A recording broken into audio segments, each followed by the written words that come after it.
जिस मुलाकात में मेरे साथ खड़ी हैं मिशाल यूसुफ ज़ई, ये भी मौजूद थी और उसके साथ साथ बैरिस्टर गौर साहब, सलमान सफदर साहब और सलमान साहब एक और हमारे एडवोकेट हैं, वो मौजूद थे। तो आपको बताना चाहता हूँ कि मुलाकात हमारी कोई आधा पौना घंटा जारी रही है। जो इन्होंने बताया बिल्कुल ये ठीक बता रही हैं। और उन्होंने बताया कि पहले दिन जो मेरा रोज़ा था तो मुझे खाना दिया गया, उसमें मिर्चें थीं। मैंने खाना जो है वो खाया, कंप्लीट किया। लेकिन जूँ ही मैंने नमाज़ पढ़ी तो मेरे लिए बड़ा मुश्किल हो गया वहाँ नमाज के अंदर ही वहाँ पर नमाज अदा करना। और जब मैं जो है मेरी आंखों में पानी शुरू हो गया, नाक में पानी शुरू हो गया। और वाज़ह तौर पर बताना चाहता हूँ कि जो ऑफिसर थे ऊपर खड़े हुए, उन्होंने आकर उनसे पूछा कि खाना ठीक था।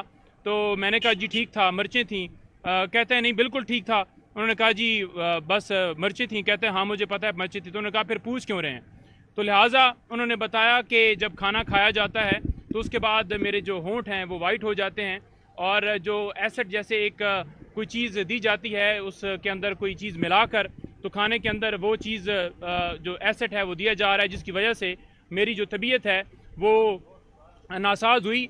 और उन्होंने कहा कि मैं सुबह मतलब उठी हूँ तो मेरा गला जो है वो उसके अंदर इस तरह से छाले बने हुए थे कि मैं सुबह नाश्ता नहीं कर पाई। और शाम मैंने वो जो है वो उबले हुए चावल जो हैं वो खाए हैं। और इसी तरह से वो जो खुराक है वो मुझे दी जा रही है। मेडिकल के हवाले से बड़ा वाज़ेह तौर पर बताना चाहें कि मेडिकल के हवाले से जो हमने दरख्वास्त दी थी इस्लामाबाद हाई कोर्ट में, उसके ऊपर अभी तक कोई सदेबाब नहीं हुआ और कोई टीम नहीं भिजवाई जा रही। देखें, जो सेहत का मामला है, किसी के जान के हवाले से मामला है, वो सबसे ज़्यादा ज़रूरी है।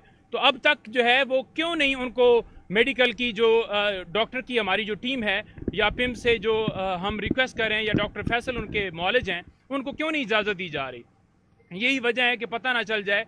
वहाँ पर एक टीम भिजवाई गई है चेकअप करने के लिए। उन्होंने कहा है कि वो जो मशीन ब्लड प्रेशर के हवाले से गई थी वो वैसे ही ख़राब थी, क्योंकि उन्होंने वो ब्लड प्रेशर मेरा कहा कि हाई है। तो मैंने कहा मेरा तो ज़िंदगी में कभी हाई नहीं रहा। तो साथ एक दो और लोगों के चेक किए तो उन्होंने कहा कि सबके ही हाई बता रही, क्योंकि वो मशीन ख़राब थी। मेरे इसरार करने के बावजूद उन्होंने ज़बरदस्ती जो वो रिपोर्ट लिख कर दे दी कि इनका ब्लड प्रेशर जो है वो हाई है। अब बात यह है कि इस तरह से उनको जेल में ये जो सब जेल करार दी गई है उनकी मर्जी के बगैर। और हाई कोर्ट में एक जो वो बहाना बना रहे हैं कि सिक्योरिटी के खदशात हैं जेल के अंदर, और ये बहाना बना रहे हैं कि हम उनको जो है वो इसलिए नहीं रख सकते कि वहाँ पर अडयाला जेल में स्पेस नहीं है। और ये तीसरा बहाना बना रहे हैं कि वो क्योंकि साबका वज़ीर आज़म की वाइफ हैं, इस वजह से उनको जो है वहाँ पर रखा गया है। तो आज भी इस्लामाबाद हाई कोर्ट में हमारी टीम ने बड़ा वाज़िया बताया कि जनाब किसी तरह से ये एक्स प्राइम मिनिस्टर के ऊपर तो ये बात जो है वो हो जस्टिफिकेशन दी जा सकती है, लेकिन उनकी मिसेस की हद तक नहीं किया जा सकता। तो इस्लामाबाद हाई कोर्ट ने उस रिपोर्ट को ये कहा कि ये सेटिस्फैक्ट्री नहीं है। और उन्होंने ये भी कहा कि बाकी जो डिपार्टमेंट्स हैं जिन्होंने रिपोर्ट देनी है वो भी दें। अभी तक वो रिपोर्ट जमा नहीं हुई, तो लिहाजा उन्होंने टाइम उनको दिया है। अब देखते हैं कि उसके अंदर क्या आगे जो है हाई कोर्ट लायामल बनाता है। लेकिन बात हम बार बार ये कर रहे हैं कि उनकी जान को शदीद खदशात हैं और हमारे जो कंसर्न्स हैं वो दूर किए जाएं। डॉक्टर की टीम जो है जो हम कह रहे हैं वो इजाज़त दी जाए और उनको जाकर चेक करें। उन्होंने बार बार इसरार किया है कि जब खाना खाया जाता है उसके अंदर मिर्चें होती हैं। उन्होंने कहा है कि अभी भी मैं पानी पीती हूँ तो उसके अंदर मुझे पानी के अंदर टेस्ट नहीं आता।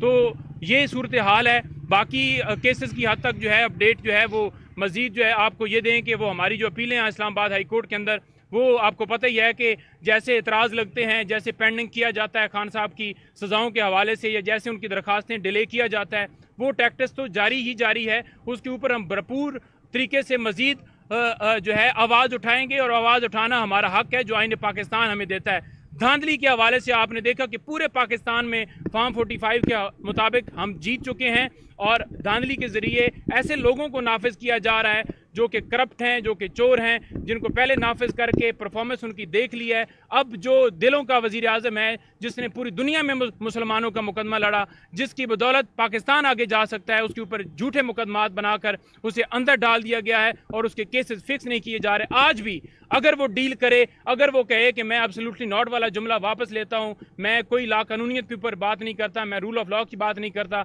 तो फ़ौरन उसे निकाल निकाल दिया जाएगा, लेकिन वो डट के खड़ा है, आपके लिए खड़ा है, आपकी इस कौम की आज़ादी के लिए खड़ा है और आखिरी सांस तक जैसे वो डट के खड़ा है, लड़ रहा है, इंशाल्लाह ताला आप देखेंगे कि हम भी आखिरी सांस तक उसके साथ डट के खड़े रहेंगे और उसका साथ देंगे। बीबी ने एक बात की है कि उन्होंने कहा है कि मुझे फ़ौरन से पहले अडियाला जेल शिफ्ट किया जाए। उनको ये खदशात है कि खान साहब को भी बनी गाला सब जेल में लाया जाएगा और फिर कौम को ये पैगाम दिया जाएगा कि खान साहब ने डील कर दी है। तो उन्होंने ये बताया है, कौम को आगाह भी किया है और हम लीगली भी इस पे जा रहे हैं कि बीबी और खान साहब दोनों को अडियाला जेल में रखा जाए। अगर आपने कुछ करना है तो इंसाफ पे मबनी फैसले करें। बहुत शुक्रिया।